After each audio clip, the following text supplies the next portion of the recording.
আজি স্কোৱাচেৰে মাছ বনাম। কেনেকৈ বনালোঁ চাৱা হওক। বাকলি গুচাই ল'লোঁ, সৰুকৈ কাটি ল'লোঁ। এতিয়া মই কুকাৰত আলু আৰু স্কোৱাচখিনি বইল কৰি ল'ম। এটা চিটি মাৰি ল'লেই হ'ব। পানী দিলোঁ, গৰম পানী। এনেকৈ এতিয়া মই মাছখিনিত নিমখ আৰু হালধি সানি ভালদৰে ভাজি ল'ম। স্কোৱাচ আৰু মাছৰ তৰকাৰী খাই যদি পোৱা নাই, বনাই খাব, বহুত সোৱাদ লাগে খাবলৈ।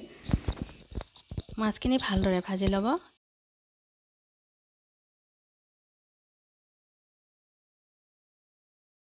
এতিয়া কেৰাহীত তেল দিলোঁ, জিৰা দিলোঁ, তেজপাত আৰু শুকান জলকীয়া দি অকণমান সময় ভাজি ল'ম এনেকৈ।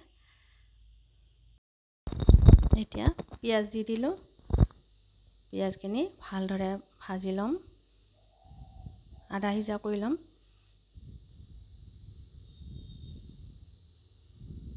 গোটেইখিনি একেলগে ভজা হোৱাৰ পিছত এতিয়া আদা আৰু নহৰুৰ পেষ্টখিনি দি দিলোঁ। আদা নহৰুৰ কেঁচা যিটো গোন্ধ নোহোৱালৈকে ভাজিব লাগিব। তেতিয়া তৰকাৰীখনৰ সোৱাদটো বেছি হয়, ভাল লাগে। এতিয়া মই জোখমতে হালধি দি দিলোঁ, জিৰা এচামুচ দি দিলোঁ। অকণমান সময় ভাজি ল'ম এনেকৈ। এতিয়া বিলাহীখিনি দি অকণমান সময় ভাজি ল'ম।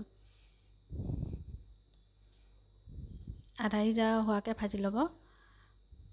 এতিয়া বইল কৰি থোৱা স্কোৱাচ আৰু আলুখিনি দি আকৌ ভালদৰে ভাজি ল'ম।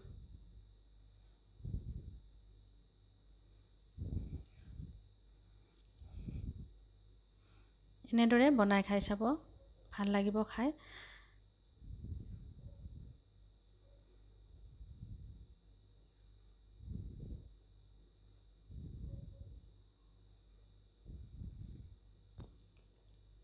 এতিয়া এইখিনি ভাঙি দিলোঁ। ভাঙি নিদিলেও ভাল লাগে খাবলৈ, কিন্তু মই ভাঙি দিছোঁ। সেইখিনি গ্ৰেভি টাইপ হ'ব ভাঙি দিলে।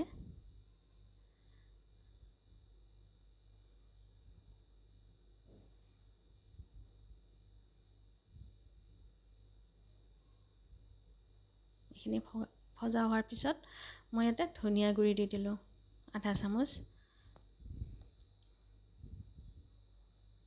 অকণমান গৰম মছলা দি দিছোঁ আৰু বইল কৰি থোৱা সেই পানীখিনি অকণমান দি দিম। ভালদৰে উতলিব দিম। উতলি আহিছে। এতিয়া ভাজি থোৱা মাছখিনি মই দি দিম এনেকৈ। মাছখিনি দিয়াৰ পিছত 10 মিনিট সময় ভালদৰে উতলিব দিম। ভালদৰে উতলিব দিব। লৰাই দিলোঁ। এতিয়া হৈ গ'ল আমাৰ স্কোৱাচেৰে মাছৰ তৰকাৰী।